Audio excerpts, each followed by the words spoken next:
श्री विदुर जी महाराज धृतराष्ट्र जी से उपदेश करते हुए कहते हैं कि आपको अपने पुत्रों का पक्ष नहीं लेना चाहिए, क्योंकि वह अधर्मी है। अगर धर्म से आप चलेंगे तो आपके पुत्रों की भी रक्षा होगी और आपको लोक परलोक में सुख मिलेगा। अगर आप धर्म से नहीं चलेंगे तो इस लोक में भी आपकी पराजय होगी, पतन होगा और परलोक में भी दुख मिलेगा। धृतराष्ट्र ने कहा, महाबुद्धे विदुर जी, तुम ये जो कहना चाहते हो थोड़ा इस बात को खोलकर प्रकाशित करके कहो, मुझे समझ में आ जाए, क्योंकि बड़ी विलक्षण गूढ़ बातें आप बोल रहे हो। तो विदुर जी ने कहा, महाराज, सर्व तीर्थेषु वायुस्नानम सर्वभूतेषु चार्जवम उभे त्वेते समय स्याता मार्जवम व विशिष्यते। एक आदमी समस्त तीर्थों का अवगाहन करे, जीवन भर तीर्थयाटन करे, और एक आदमी विनम्र होकर के कोमलता का बर्ताव करे, प्रीति का बर्ताव करे। तो बोले उनमें विशेष महत्वशाली और पुण्यात्मा होगा कोमल बर्ताव करने वाला, प्रीति बर्ताव करने वाला, धर्म पूर्वक चलने वाला। एक आदमी पूरे जीवन तीर्थयाटन करे, तीर्थ अवगाहन करे, और एक आदमी अपने व्यवहार को सुधार ले, आचरण को सुधार ले, धर्मयुक्त आचरण, प्रेम में व्यवहार। तो उसका जब परिणाम आएगा तो ये जोर का होगा। जो धर्म में आचरण और प्रेम में बर्ताव कर रहा है सबसे, ये उच्च गति को प्राप्त होगा। तीर्थ अवगाहन करने वाले से बढ़कर ये होगा। महाराज, आपके पुत्र और पांडवों के पुत्र, ये दोनों आपके ही हैं, तो आपका समान कोमल बर्ताव होना चाहिए, प्रीति बर्ताव होना चाहिए। इस लोक में आपका श्रेयस होगा और परलोक में महान गति को प्राप्त होंगे यदि आप ऐसा करेंगे। जब इस लोक में कोई पधारता है और उसकी निंदा होती तो निश्चित भारी दुर्गति को प्राप्त होता है। और जब कोई यहां पधारता है उसके लिए चार लोग बैठ करके से, ये तो बहुत अच्छा आदमी था, पूरे नगर को, पूरे जन समुदाय को सुख पहुंचा, कितना भला आदमी था। तो अगर किसी कर्म से उसकी गति में फर्क पड़ने वाला है तो वो नष्ट हो जाता है और वो उत्तम गति को प्राप्त हो। जो कर्म कभी पूर्व संस्कारों व बाधा पहुंचाने के लिए, वो नष्ट हो जाता है। जब चार लोग यहां बैठ के कि क्या कहना है, बहुत अच्छा आदमी था वो, और जब कोई मरता सबको दुख देता था, जलाता था, अच्छा नाश हुआ, वो भारी दुर्गति को। अगर कोई सुकृत बन भी गया है तो उसे दुर्गति में जाना होगा जब यहां के लोग उसकी निंदा करते हैं। इसलिए महाराज, ऐसा आचरण करो कि यहां आपकी निंदा न हो, आपके पधारने पर आपकी निंदा न हो कि ठीक निर्णय नहीं किया, अच्छा चला गया। यदि आप ठीक निर्णय करेंगे तो आपका यहां यश और परलोक में उत्तम गति मिलेगी। हम आपको एक उदाहरण से समझाते हैं। विदुर जी कह रहे हैं, ये उदाहरण महान भक्त श्री प्रहलाद जी महाराज का है। एक केशनी नाम की बड़ी सुंदरी युवती थी, जिसको देखकर प्रहलाद जी के राजकुमार पुत्र विरोचन, प्रहलाद पुत्र विरोचन, उनको आकर्षण हुआ और उसी को एक सुधन्वा नाम के ब्राह्मण देखकर लुभायमान हुए। वो सुधन्वा का आदर करती थी, ब्रह्मकुल में उत्पन्न होने के कारण। तो विरोचन ने जब सुना कि अब उसके स्वयंवर की बात हो रही है, तो उस अनुपम सुंदरी केशनी के पास गए और कहा कि मुझे पति रूप में वरण करो। जब केशनी ने देखा कि ये आदेश कर रहे हैं, इस रूप में आए हैं कि मुझे पति रूप में स्वीकार करो, तो बोली कि देखो, तुम भी हमें चाहते हो और सुधन्वा भी चाहते हैं। हां, आप राजकुमार हैं, प्रहलाद जी के पुत्र हैं, पर सुधन्वा से बढ़कर नहीं। त्रिकाल संध्या करने वाला तप पूर्वक जीवन व्यतीत करने वाला वो ब्रह्म ऋषि है, मैं उसका इंतजार करूंगी, सबसे पहला अधिकार उसको दूंगी। विरोचन ने कहा कि तुम ऐसा क्यों कहती हो, मैं श्रेष्ठ हूं सुधन्वा से। ब्रह्मा जी तो भगवान से ब्रह्मा जी से कश्यप दिति, उनसे हिरण्यकश्यप हिरणाक्ष, उनसे प्रहलाद से विरोचन, मैं बहुत नजदीक हूं, अर्थात प्रजापति हूं। ये हमारे सामने सुधन्वा क्या हो सकता है? मेरे पिता परम महाभागवत प्रहलाद जी, मैं हर तरह से श्रेष्ठ हूं। सुधन्वा के पास लौकिक वैभव भी नहीं। केशनी बोली, मैं तुम्हारी बात नहीं मानूंगी, पहले सुधन्वा को आने दो और वो प्रातः काल आएगा, सुधन्वा आ जाएगा, फिर वो जैसा निर्णय, पहला अधिकार उसका होगा। विरोचन ने कहा तुम जैसा कहती हो मैं उससे स्वीकार करता हूं, मैं इंतजार करता हूं सुधन्वा का। प्रातः काल हुआ। विदुर जी कहते हैं, धृतराष्ट्र जी ध्यान से सुनना, जब सूर्य मंडल उदय हुआ तो वहां तेजस्वी तपस्या धनी सुधन्वा जी पधारे। सुधन्वा को देख करके ही केशनी ने प्रणाम किया। प्रहलाद कुमार विरोचन जी ने कोई आदर नहीं किया। केशनी ने आसन पद अर्घादि निवेदन करके विराजमान है। सुधन्वा से कहा कि ये मेरा वरण करने के लिए विरोचन प्रहलाद कुमार और आप ब्रह्म ऋषि कुमार आए हुए हैं, पहला अधिकार मैं आपको देती हूं। सुधन्वा ने कहा प्रहलाद नंदन विरोचन, तुम स्वर्ण के सिंहासन पर बैठते रहे हो, पर मेरे बराबर बैठने के अधिकारी नहीं हो, तुम मेरे समान नहीं हो। विरोचन ने कहा तुमने ठीक कहा, तुम मेरे समान नहीं हो।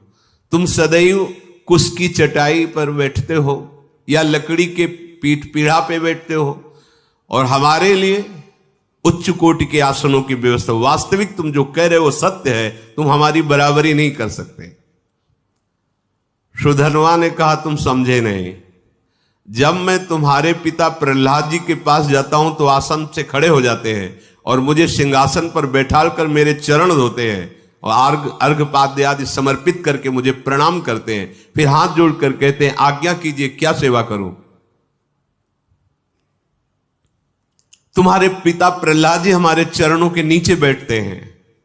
अब आप ही बताओ कि तुम श्रेष्ठ हो या मैं श्रेष्ठ हूं। विरोचन बोला सुधन्वा, तुम्हारे पास न सोना है, न गौ है, न धन है, न वैभव है।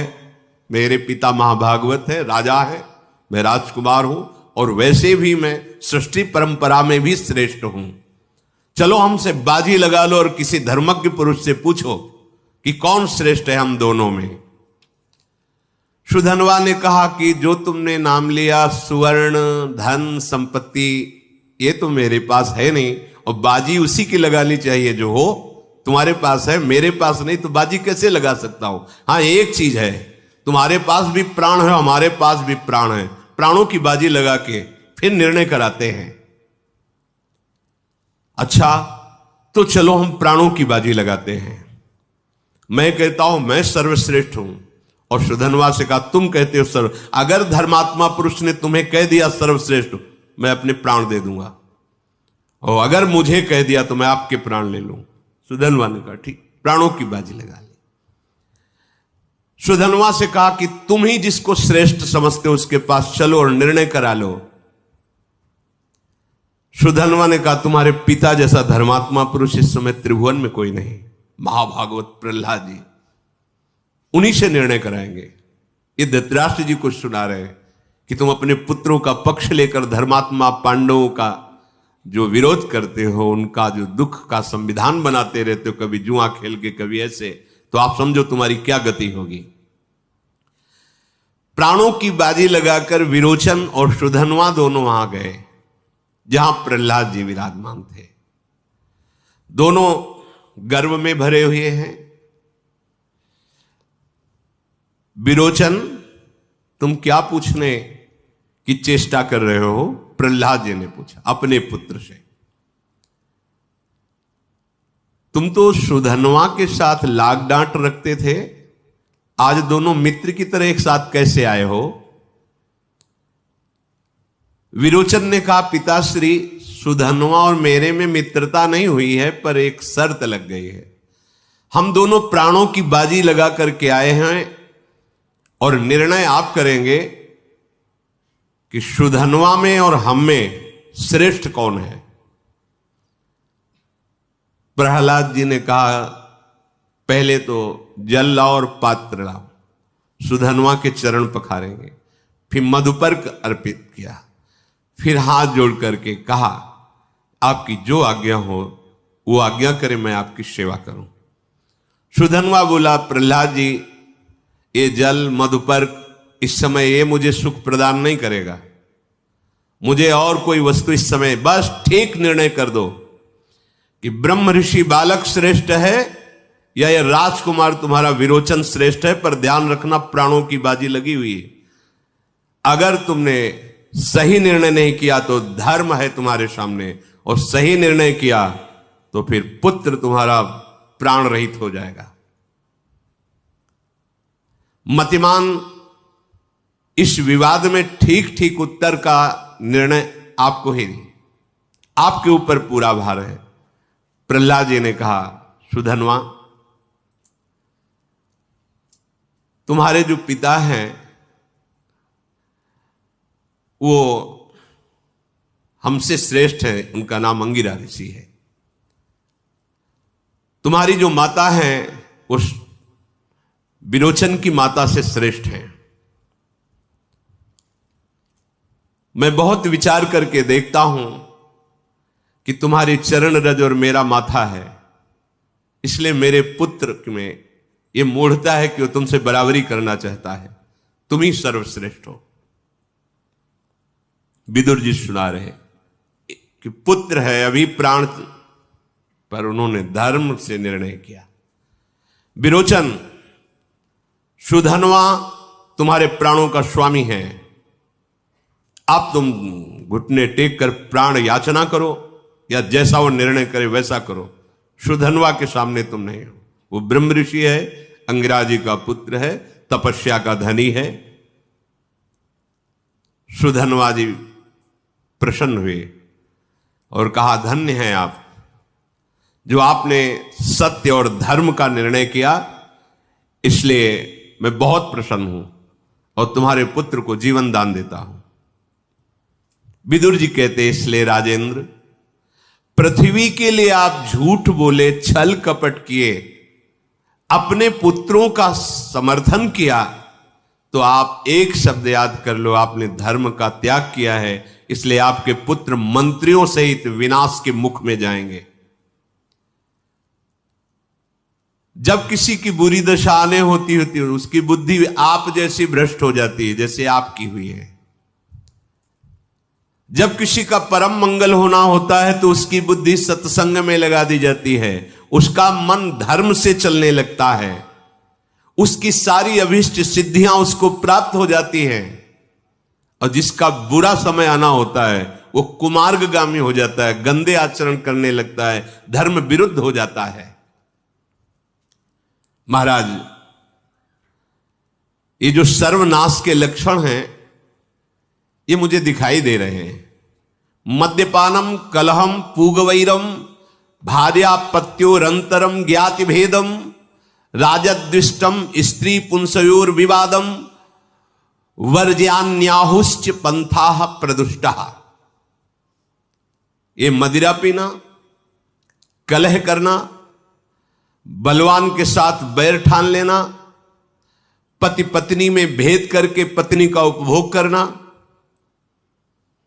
किसी अन्य दंपति के बीच में वैर विरोध करके पत्नी को अपने पक्ष में कर सहवास करना, परिवार में संपत्ति के लिए एक दूसरे को पराजित करने की चेष्टा करना, इस तरह के जो द्वेष पूर्वक अधर्म पूर्वक आचरण हैं, जिसके जीवन में है, त्याग दे, नहीं तो निश्चित वो नाश को प्राप्त हो जाएगा। महाराज, सुप्रग्रहिणो व्रात्य कीनाश्चात्म वानपि रक्षेत युक्तश्च यो हिंसात् सर्वे ब्रह्म हवि क्षमा। ऐसे लोगों को महान दंड दिया जाता है, नरक में भी और यहां इस लोक में भी, और उनको ब्रह्म हत्या लगती है। जो घर में आग लगा देते हैं किसी के, ऐसे उद्दंड प्रकृति के लोग होते हैं कि जैसे किसी की फसल कटी हुई रखी है, अब वो अनाज निकालेगा, लगा दिया कि फसल ही ना जाए, घर है आग लगा दिया। अगर इस तरह से जो आग लगाने वाला पुरुष है, उस जैसे ब्रह्म हत्या करने वाले के पीछे ब्रह्म हत्या लग जाती है, उसका नाश कर देती है, ऐसे ही जो दूसरों के घर में आग लगाता है, किसी को विश्वास देकर उसे जहर खिला देता है और दूसरे की कमाई को धोखा देके हड़प लेता है, जो दूसरे की चुगली करता है, जो अपने मित्र से द्रोह कर लेता है, जो परस्त्री संभोग करता है, जो गर्भस्थ शिशु की हत्या कर देता है, वो जो गुरु स्त्री गामी है, जो पवित्र कुल में प्रकट होकर शराब पीता है, मांस खाता है, और जो बहुत गंदे वचन बोलता है, हर समय कौए की तरह काए काए करता रहता है, जो नास्तिक है, जो शास्त्रों के विपरीत आचरण करता है, वो चाहे जितना वर्तमान में धनी हो, शक्तिमान हो, वो निश्चित नष्ट हो जाता है, क्योंकि उसके पीछे ब्रह्म हत्या की तरह शक्तियां लगती हैं और उसका नाश कर देती है। महाराज, जैसे जलती हुई आग में तपने से स्वर्ण की चमक बढ़ती है, ऐसे धर्मात्मा पुरुष जब कष्टपूर्वक धर्म से चलता है तो उसका तेज बढ़ता है, उसका तप बढ़ता है, उसके सुख की वृद्धि होती है, आर्थिक समस्याओं से वो ऊपर उठ जाता है, वो धैर्यवान पुरुष भय शोक रहित हो जाता है। इसलिए महाराज, आप धर्म से चलने वाले, कष्ट सहने वाले पांडवों का जो आप ये भाव रखते हैं कि इनको राज्य ना मिले, तो आप समझो आपकी क्या गति होगी।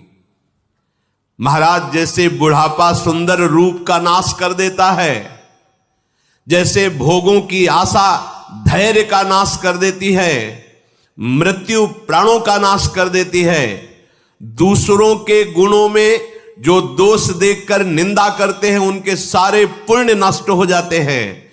जैसे क्रोधी पुरुष कभी लक्ष्मीवान नहीं बन सकता, जैसे नीच आचरण करने वाला कभी संत स्वभाव धारण नहीं कर सकता, जैसे कामी पुरुष कभी लज्जा धारण नहीं कर सकता, ऐसे ही ये आचरण करने वालों का सब सुख नष्ट हो जाता है, लोक परलोक सबका। ये अभिमान पूर्वक आप निर्णय करना बंद कीजिए, विदुर जी कह रहे हैं। महाराज, जो सदैव तपस्या, सत्य बोलना, क्षमा, दया और निर्लोभता पूर्वक सदाचरण करता रहता है, उसे कोई दुख परास्त नहीं कर सकता। दंभी पुरुष 4 को दंभ में ले सकता है, लेकिन इन 4 को नहीं। यज्ञ, अध्ययन, दान और तपस्या, इसका तो दंभ कर सकते हो, लेकिन सत्य, क्षमा, दया और निर्लोभता, ये सच्चे हृदय में होती है। ये 8 महान सुख के मार्ग हैं। यज्ञों में जप यज्ञ मैं हूं, अर्थात भगवान नाम जप करते, शास्त्रों का स्वाध्याय करते हुए, जो अपने पास है उससे दूसरों को सुख पहुंचाते हुए, और जो धर्म में चलने से कष्ट मिलता है उसको सहते हुए, सत्य बोलना, सत्य आचरण करना, सत्य चिंतन करना, किए हुए अपराध से अपराधी को क्षमा कर देना, जो हमारे साथ अपराध किया उस अपराधी को क्षमा करना, दूसरों को सुख पहुंचाने की भावना रखना, कोई लोभ न रखना, ये महाभागवतिक पुरुष के लक्षण हैं। जो महाभागवत जन है उनमें ये लक्षण होते हैं। महाराज, जो जीवन की पहली अवस्था में जो काम करने आए हैं उसमें लग जाते हैं, वो पूरा जीवन सुखपूर्वक व्यतीत करते हैं। पूर्वे वयसि तत्कुर्याद येन वृद्धा सुखम वसेत। यावत जीवेन तत्कुर्याद येन प्रेत सुखम वसेत। हमारा जीवन भगवत प्राप्ति के लिए है। जो बाल्यावस्था से भगवत कृपा से भजन में लग जाते हैं, उनका ये जीवन पूरा महामोद में प्रकट होता है, महामोद में, आनंद में जीवन होता है। इसका मतलब ये नहीं कि शरीर स्वस्थ रहता है, कोई रोग नहीं होता है, बड़ा ऐसा नहीं है। ये मोद हृदय का विषय है। हृदय में हृदयाराध्य के चिंतन के प्रभाव से समस्त द्वंद्वों पर विजय प्राप्त कर ली। ब्रह्मभूता प्रसन्नात्मा, हर समय अखंड प्रसन्नता, जो बाल्यावस्था से भजन में लगते हैं। पहली अवस्था में किया गया भजन बहुत दिव्य प्रकाश करता है, क्योंकि अब जैसे भजन नहीं किया और आपकी 50-60 वर्ष की अवस्था हो गई, अब मन को भजन में लगाना बहुत कठिन। पूर्वाभ्यास तो विषयों का था ही, इस जन्म में भी इतना समय विषय चिंतन, विषय क्रियाओं में, अब उन्हें संयम में रख के भजन में लगाना। इसीलिए गुरुकुल पहले भेजा जाता था कि 20 वर्ष तक गुरुकुल में रहे, तो नवीन अवस्था में सब भागवतिक धर्म संस्कार। अब गृहस्थ में गए तो वही धर्म युक्त, कुछ दिनों के बाद फिर उनके हृदय में वही वैराग्य प्रज्वलित हुआ, संयम में होकर संन्यास ले लिए, भगवत प्राप्त हो गए, या घर में ही रहकर राग रहित होकर भगवत प्राप्त हो गए। जो पहली अवस्था में विषय सेवन करता है, उसका पूरा जीवन दुख में चला जाता है। यही सोचनीय विषय अब हो रहा है। नई पीढ़ी धर्म क्या है, शास्त्र सम्मत संयम सदाचार क्या है, जानते ही नहीं। बस मनोरंजन, मन जैसा कहे वैसा रंजन करने के लिए क्रियाएं करो, वो कैसी भी हो। पहली अवस्था बिगड़ गई तो पूरा जीवन बिगड़ गया। गृहस्थी में होने पर भी अशांति, कलह, कहीं प्रेम नहीं दिखाई देता। एक दूसरे से वही मन जलता रहता है आचरण देख देख के, क्योंकि प्रारंभ के आचरण बिगड़ गए। विदुर जी महाराज कहते हैं, जीवन की पहली अवस्था को बहुत सुधारने की जरूरत है, जिससे तुम्हारा पूरा जीवन सुखमय हो जाएगा। जीवन भर वही कार्य करो कि तुम्हारा मरना सुधर जाए। जीवन की पहली अवस्था सुधार लो तो पूरा जीवन सुधर जाएगा, और पूरे जीवन वही कार्य करो जिससे तुम्हारी मृत्यु महोत्सव बन जाए। कैसे? जाने का समय है सामने प्रिया प्रीतम, मुख में राधा नाम, हो गया काम। जीवन भर जो अभ्यास किया, अंतिम समय उसका फल मिल रहा है। प्रिया प्रीतम में तन्मय होकर शरीर छूट गया। सज्जन पुरुष निष्कलंक रहता है। जैसे अन्न पच जाने के बाद शरीर में सर्वांग पुष्टता आ जाती है, ऐसे जब अधर्माचरण त्याग दोगे, अभिमान त्याग दोगे, तो सदाचरण और साधना ये पच जाएगी। तुम्हारा हृदय पूर्ण स्वस्थ हो जाएगा। शरीर स्वस्थ है, मन रोगी है तो किसी काम का नहीं। मन स्वस्थ है, शरीर अस्वस्थ है तो कोई फर्क नहीं। जैसे संग्राम पर विजय प्राप्त कर लेने पर राजा को सुख अनुभव होता है, ऐसे ही समस्त संसार के भोग आकर्षण पर विजय प्राप्त कर लेने पर साधक को सुख होता है। अब कोई भोग आकर्षण उसे परास्त नहीं कर पाता। हे राजन, आप दुर्योधन, शकुनी, मूर्ख, दुशासन और कर्ण पर राजभार रख करके सुख चाहते हैं, उन्नति चाहते हैं। पांडव सभी उत्तम गुणों से, धर्म से युक्त हैं, और आप में पिता का परम भाव रखते हैं, तो आपको पुत्र भाव रखकर उचित बर्ताव करना चाहिए। प्राचीन काल की बात हम तुम्हें बताते हैं। विदुर जी कह रहे हैं, उत्तम व्रत वाले महाबुद्धिमान परमहंस अवधूत दत्तात्रेय महाराज, वो विचर रहे थे तो एक समय साध्य देवताओं ने उनसे पूछा कि हे अवधूत शिरोमणि, मैं आपको देख करके अनुमान ही नहीं लगा पा रहा हूं कि आप कितने आनंद में हैं। आप तो परम गंभीर, शांत, प्रसन्न मुद्रा, आपकी हर एक चेष्टा में शास्त्र ज्ञान झलकता है। आपकी बुद्धि तो समुद्र के समान जान पड़ती है। आप हम लोगों को कुछ उपदेश कीजिए। अवधूत शिरोमणि दत्तात्रेय जी से साध्य देवताओं ने प्रार्थना की। परमहंस श्री दत्तात्रेय जी ने कहा, एतत् कार्यमरा संस्कृतम में धृति समः सत्य धर्मानुवृत्ति ग्रंथिम विनीय हृदयस्य सर्वं प्रिया प्रिये चात्म समम नईति। परम आनंद का कारण मैं तुम्हें बताता हूं, ध्यान से सुनिए। जो इतना धैर्यवान है कि मन जब गलत विषयों में जा रहा हो तब धैर्यपूर्वक उसको संकल्प न बनने दे। जैसे आपका मन कह रहा है ये हमें भोगना है, ये खाना है, पीना है, देखना है, उस समय आप नाम चला रहे हो और विवेक के द्वारा बार बार काट रहे हो, नहीं धिक्कार है तुम्हें, बार बार ऐसा क्यों चिंतन कर रहे हो, नहीं सुख है इसमें, नहीं, वो काट रहे हो, संकल्प नहीं बनने पा। और जब आप राजी हो गए तो संकल्प बना लिया, संकल्प बना लिया तो क्रिया हो जाएगी, क्रिया हो जाएगी तो फिर आनंद नहीं। अधर्माचरण की क्रिया आनंद नहीं, वो ढक देती है हमारे स्वरूप को। जो धैर्यवान पुरुष है, आनंद कौन प्राप्त करता है? भगवद आनंद, धैर्यवान पुरुष। यहां आनंद की भाषा विषयी पुरुष सोचते हैं, जो हम चाहे मिल जाए तो बड़ा आनंद आ गया है। ये आनंद का स्वरूप नहीं है। जो पर से मिलता है वो आनंद नहीं होता, हर्ष होता है। वो हर्ष का परिणाम शोक होता है, ये द्वंद्व है। लेकिन जो आनंद मिलता है वो प्रभु के नाम रूप लीलाधाम धर्म पूर्वक आचरण करने से मिलता है। जो पुरुष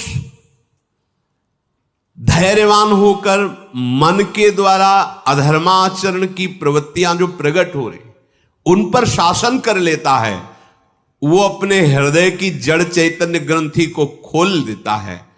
अर्थात उसकी स्थिति हो जाती है प्रिय और अप्रिय में समान। उस आत्मज्ञानी को जो सुख प्राप्त होता है वही परम सुख है। जो प्रश्न किया कि आप हर समय प्रसन्न रहते, तो कैसे प्रसन्न रहते? तो मन जो विषयों में जा रहा है, अधर्माचरण में जा, उसको रोको। आप में सामर्थ्य है, नाम चलाओ, बार बार सत्संग की बातें सुनाकर उसको विक्षेप पहुंचाओ, उसको एकदम छोड़ मत दो और उसका सपोर्ट मत कर दो। हां ठीक बात, जहां आपने ठीक बात कही संकल्प बनाया, संकल्प बनाया, ले गया आपको विषयों की तरफ।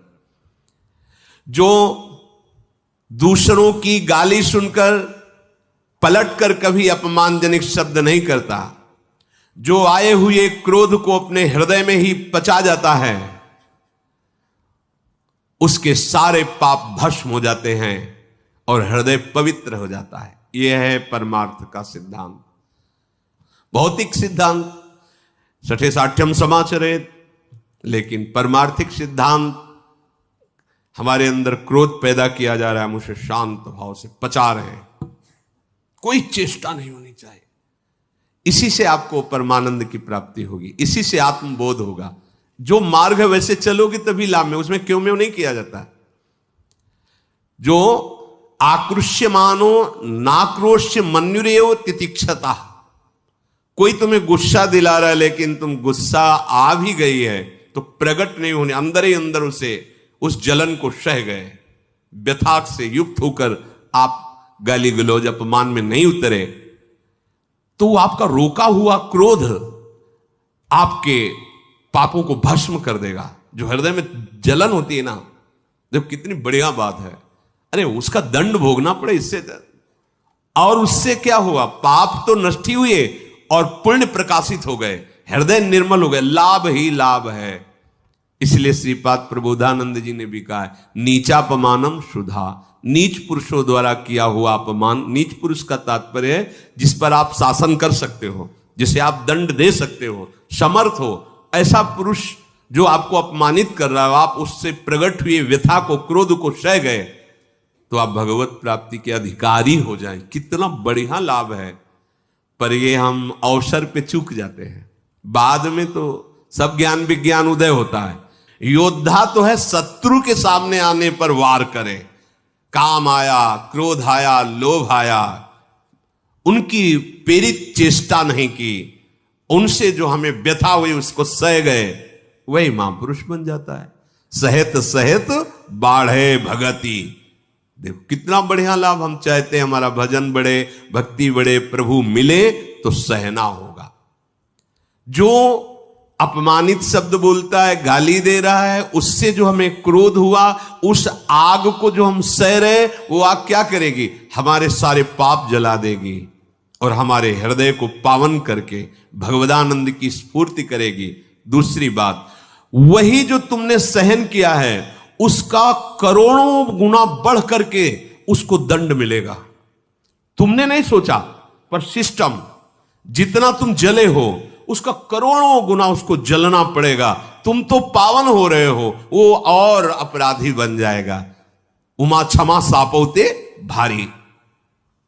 दत्तात्रेय जी महाराज कह रहे, दूसरों को ना तो पलट के गाली दे, ना किसी से अपमान करावे, ना तो स्वयं गाली दे अपमान करे, और ना किसी से करवाए।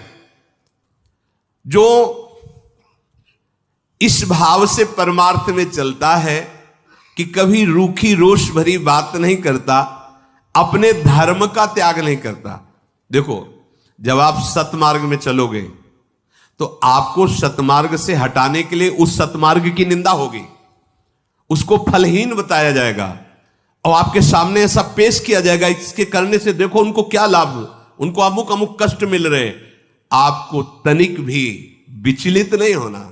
ये माया का खेल होता है। जैसे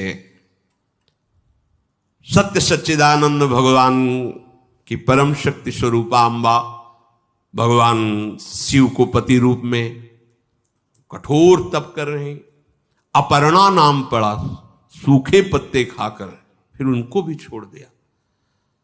तब सप्तऋषि आके, वो तो भगवत प्रेरणा से, कि आपको हम वैकुंठाधिपति भगवान श्री हरि को पति रूप में प्राप्त, आपको तपस्या भी नहीं कर। महादेव जी के पास क्या है कि भाई बढ़िया तो जटा मुकुट, आही मोर संवारा, भयंकर सांप से बंधी हुई जटाएं,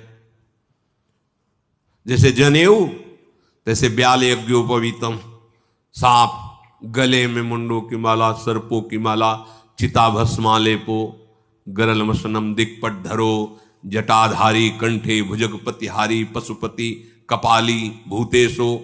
गण कौन है? को मुखहीन विपुल मुख काहू। देखो भगवान श्री हरि के पार्षद। आप बिल्कुल चिंता मत करो, हम श्री हरि को। पर माता जी ने क्या कहा?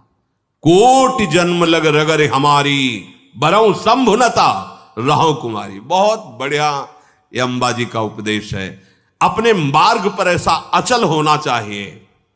कोटि जन्म लग रगर हमारी, बरौ संभुनत रहो। करोड़ जन्म लेंगे, हर जन्म में साधना करूंगी और यही मांगो कि महादेव मेरे पति। ये अपने लक्ष्य पर इतना दृढ़ होना चाहिए कि निंदा, स्तुति, मान, अपमान, इनसे कोई फर्क नहीं पड़ना चाहिए।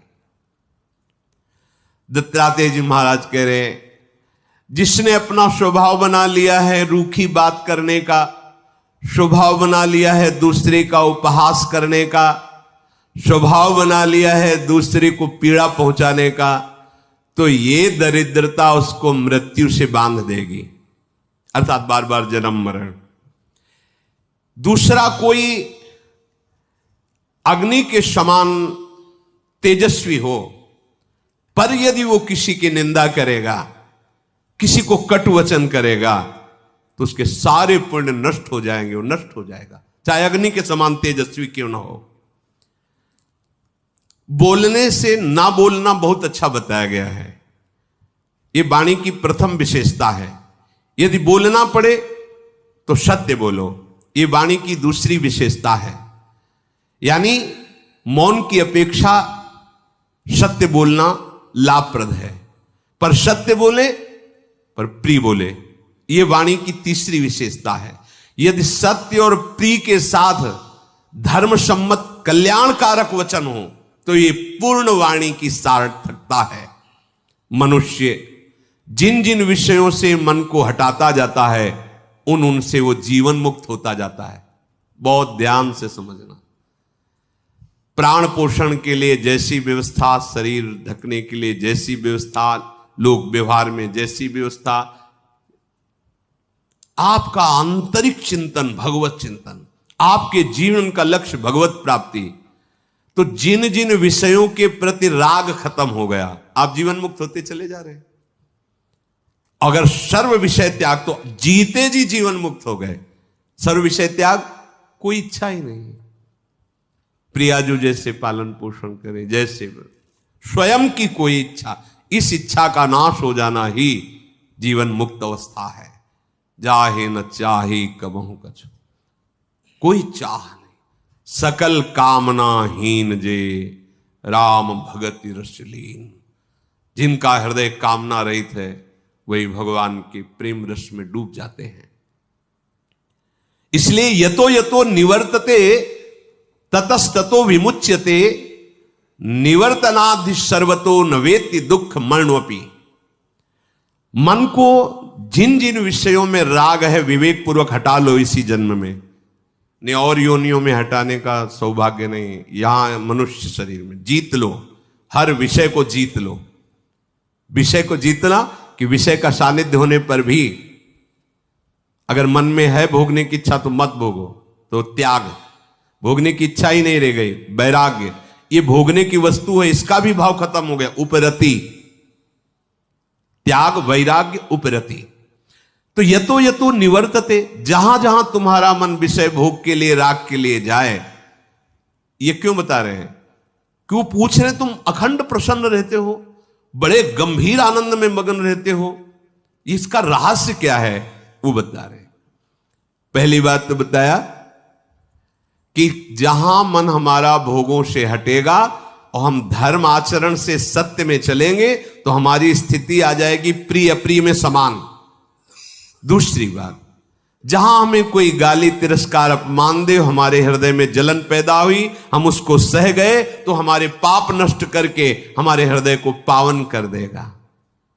तीसरी बात, चाहे अग्नि के समान तेजस्वी है, जो दूसरों की निंदा करता है उसके सारे पुण्य नष्ट हो जाते हैं, इसलिए कभी भूल कर किसी की निंदा न करे। चौथी बात, वाणी को उचित है मौन में रखे। यदि मौन न रह पावे तो सत्य बोले, अगर सत्य ही बोले तो प्रिय बोले, और प्रिय ऐसा बोले जिससे उसका परम कल्याण हो जाए। इस संपूर्ण वाणी की विशेषता है। तो जहां जहां मन जाए वहां से हटाते जाओ तो तुम उससे मुक्त होते जा रहे हो।